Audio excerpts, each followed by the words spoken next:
This was a case that even the police found bizarre. Mom watched her son head downstairs for school, while dad was already waiting downstairs, but after a full 10 minutes, the son still hadn't appeared. At first, dad thought his son hadn't come down yet, so he called his wife to urge him, saying he'd be late for school if he didn't leave soon.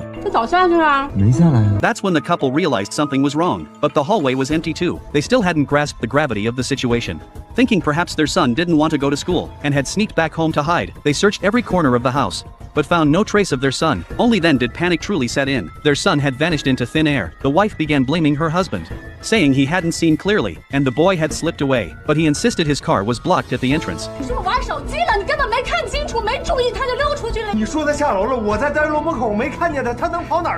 Suddenly, Morrow remembered the girl downstairs, who often tutored their son. They rushed down to ask her, but since it was school hours, no one was home. They then questioned all the neighbors, yet found no clues. Finally, Morrow called the police. The police arrived quickly, but during questioning, the wife again shifted blame onto her husband. She claimed he'd worked late into the night and hadn't rested well, so their son might have slipped out.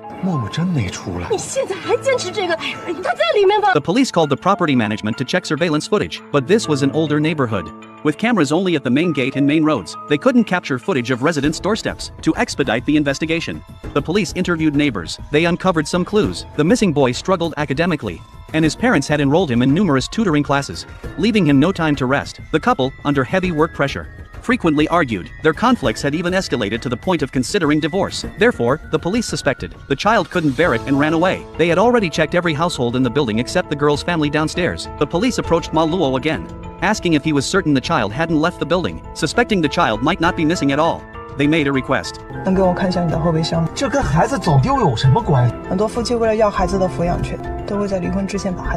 Morrow looked utterly stunned upon hearing this, then angrily got out of the car and opened the trunk.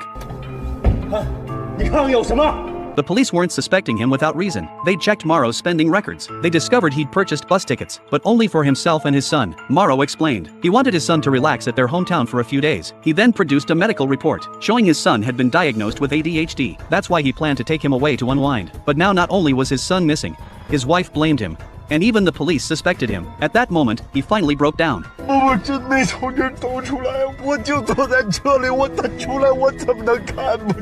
The officer temporarily believed him. Now only the girl's home downstairs remained unchecked. As luck would have it, the girl arrived just then. Her wife was already waiting at the door. Everyone turned to look at the girl, and the girl's expression grew tense. But strangely, after searching, Momo was still nowhere to be found. Yet not long after, the police noticed something unusual on the grass. They dug up an object